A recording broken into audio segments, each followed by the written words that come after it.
Hello everybody, Makers out of FZero, back at it again to give you another very exciting video. And for today, honestly, how many times have you thought to yourself, man, I would kill for another Nintendo games?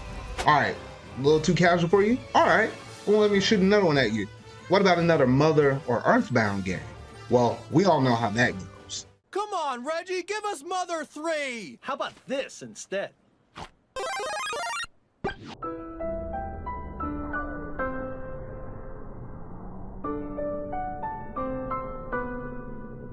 Now, those two examples right there, honestly, are just a few, and there's a couple of drops in the bucket to all of the Nintendo IPs that Nintendo is currently sitting on that are just kind of either dormant or just currently dead at the moment, though.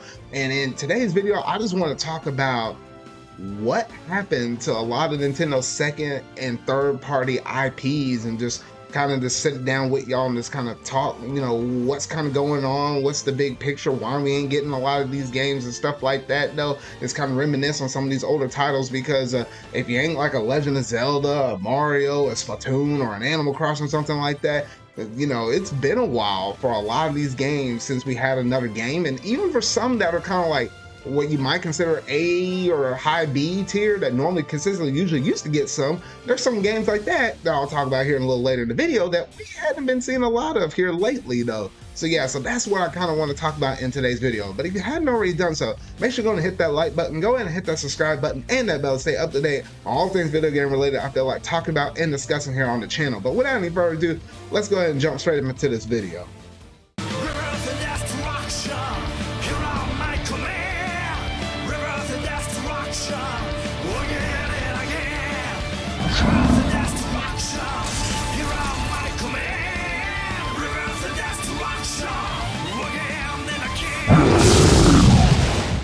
Alright, now in terms of IPs that Nintendo have dropped, we know our biggest mainline series, ones that consistently get games year after year, if not every other year. That's your Marios, your Legend of Zelda, your Pokemons, your Animal Crossing, your Fire Emblem. Even Xenoblade Chronicles has managed to get up in there, because look at Xenoblade Chronicles within like the past handful of years that we had the Nintendo system drop out. They dropped Xenoblade Chronicles 2, Xenoblade Chronicles 2 Torna, as well as Xenoblade Chronicles 3, and even dropped out an expansion pass for Xenoblade Chronicles 3 Future Redeem. All that stuff, as well as, Xenoblade Chronicles Definitive Edition. Like, you see how much of a resurgence that IP had? Like, whole shoot, Monolith Soft, they be cooking in the kitchen. They be cooking, though. But yeah, if you're not like one of those IPs such as those I just mentioned, we rarely ever get games that are, what I would consider second tier, maybe third tier, could be fourth tier, D tier, whatever you want to call it, though. We rarely get those anymore. But the big question is why? Now, there have been some other IPs that have, made like a renaissance, they managed to come up out the grave, such as your Metroids. Remember back in 2017 where they brought back, Samus, with Samus Returns, like that dropped as a 3DS game. They announced Metroid Prime 4, which is, still in the kitchen cooking. Hopefully it'll come out by the end of the Switch life, or more than likely it'll probably drop out at what will come with the next Nintendo system or whatnot, though. And then recently, just like a year ago or so, we had like Metroid Dread. So, that's coming back, as well as Metroid Prime. They brought that back. So that's an IP that's been, steadily being brought back. They just recently dropped out Advance Wars 1+2 Reboot Camp. While that's just like a remaster, I mean, they pulled that one out because last time we had a game from that, I think, was back in the DS era. And then if you go back a few more years, back to like, what was it? I think it was like close to 2021 or so, like that. It was a while back, though. But we managed to get Famicom Detective Club dropped out on the Switch with those two different games that are remade and whatnot, though. So Nintendo knows how to go back into their legacy games,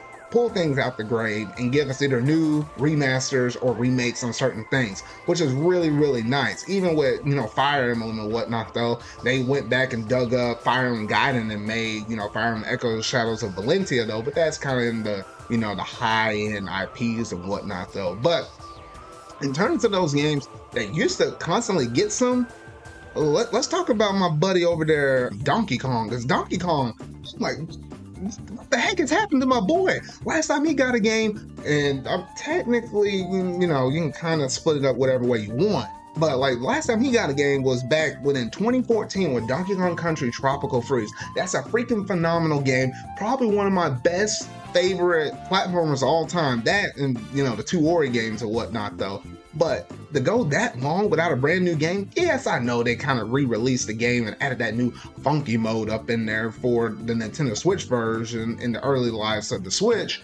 But outside of that, 2014, that's a long time to go without, bringing this dude back. The most recent thing that we had with that dude was DK showing up in the new Mario movie that just recently dropped. But outside of that, they hadn't done anything with my boy DK. Like, he was slamming on those bongos for days, though. Remember back in the Super Nintendo era where they dropped Donkey Kong Country 1, 2, and 3? Like, we don't get stuff like that with DK anymore. I don't know if the next game will be like a 2D or a 3D, but I would consider that like high B territory. Like, it's something that we usually will get one on each system, but we hadn't gotten anything new from him in quite some time. So that's kind of got me over here like scratching my head though. And then another one that's almost in a similar boat, but I think it's technically a little bit worse, is like Icarus Uprising. That's a game I really love to death on the Nintendo 3DS.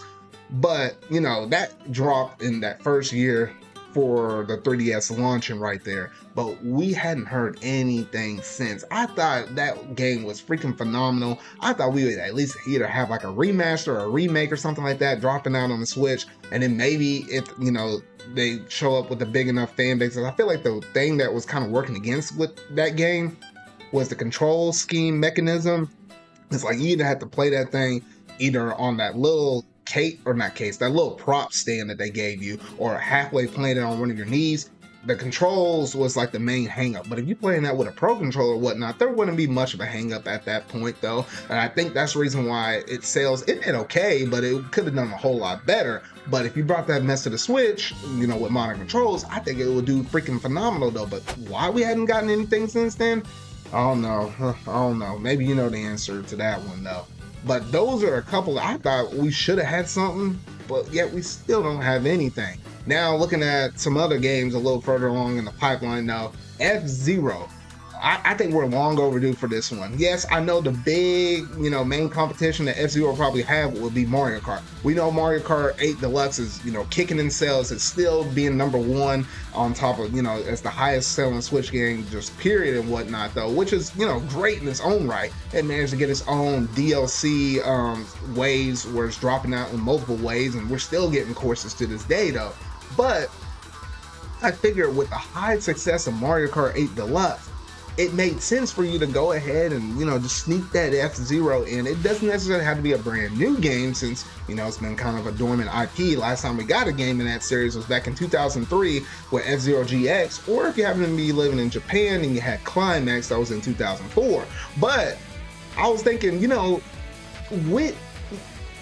feel like, and honestly, when you have such high success with the console you're currently at, this is the time to be experimental with your game releases. Like, you can afford to kind of throw out there what will be kind of a little bit more of a niche, more like a AA game or something like that. You can throw those games out there because your risk versus reward, I feel like you'll get just enough for what you could expect within your expectations and stuff, or how many, units of that game you're gonna sell, while you still got other juggernauts out there like your Mario Karts and your Legend of Zelda and stuff like that was making tenfold over, so you can kind of equalize things out though. I mean, that's one thing we don't see with a lot of companies nowadays. They're not making a lot of risk, hence like, what works for most companies, they're kind of stick with it and then throw in a few experimental things here and there though. But I think that's some of the reasons why we don't get these, revival of certain old IPs. They just don't know exactly how well they're gonna sell though. Another one I want to mention is Star Fox. We remember with Star Fox Zero, last time we had another game in that series was back in 2016 on the Wii U with Star Fox Zero.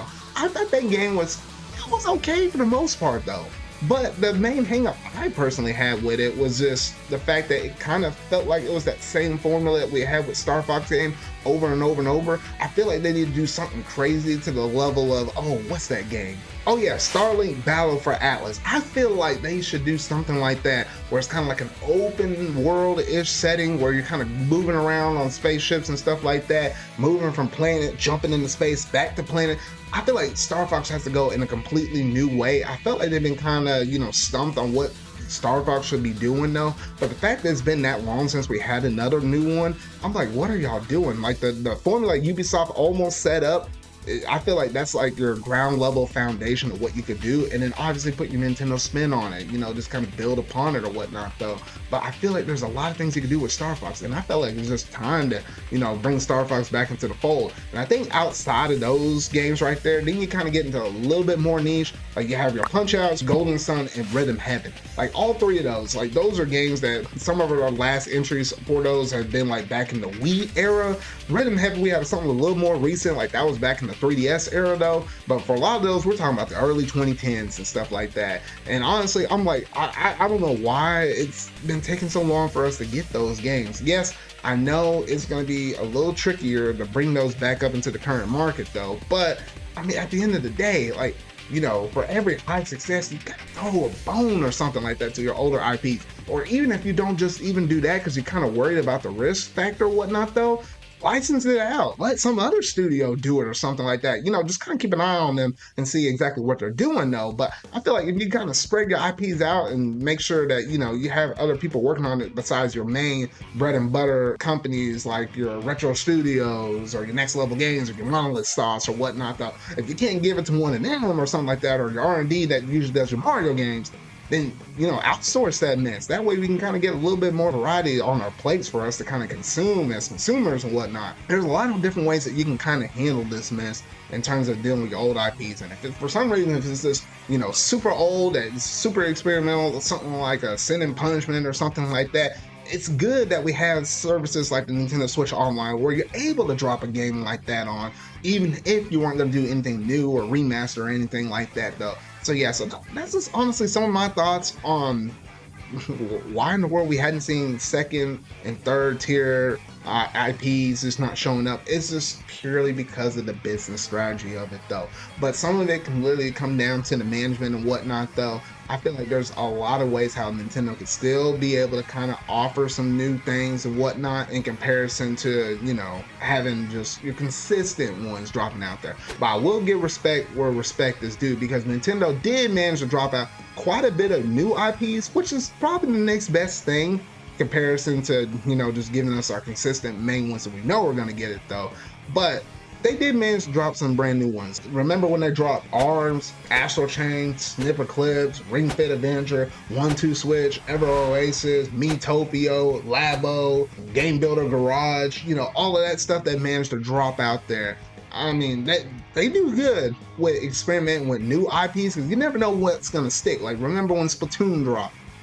That was a really great game, and that thing just caught on fire, and now it's your bread and butters up there with your Marios and Legends, Zeldas and stuff like that. I feel like that's the next best thing you can do if you're not going to bring back those old ones though, but you still can't remember, you can't forget where your roots come from with your old IPs. You got to remember where you came from, and you got to give them a bone where it is due.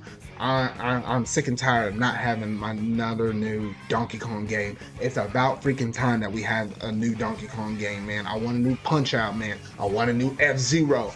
I know we're not going to get another Mother Series game like an Earthbound 4 or something like that though, but man, would it be nice. Would it be nice. But yeah, okay, I think I ran it long enough trying to, you know, reminisce on a lot of these older games and try to make sense of this whole thing. I mean, y'all gotta let me know down in the comment section down below what all that you think about all of these older IPs that Nintendo's sitting upon. I think they're sitting on like something like 50 plus something IPs or something. They sitting on a lot of IPs. Like this kind of up there with Sega, and Sega ain't even better with their shoot. They're actually a whole lot worse. Oh shoot, we ain't gonna dig up that pile of bones though. But yeah, y'all gotta let me know down in the comment section down below what old Nintendo IP that you wish Nintendo will go back and revive up from the grave, or just bring it back if it's not been that long ago since they made the last new one. You gotta let me know though. So that's gonna do it in terms of today's video. So if you really like it, make sure to go and hit that like button, go ahead and hit that subscribe button and that bell to stay up to date on all things video game related I feel like talking about and discussing here on this channel though. So remember y'all, until whatever video I make next, see y'all.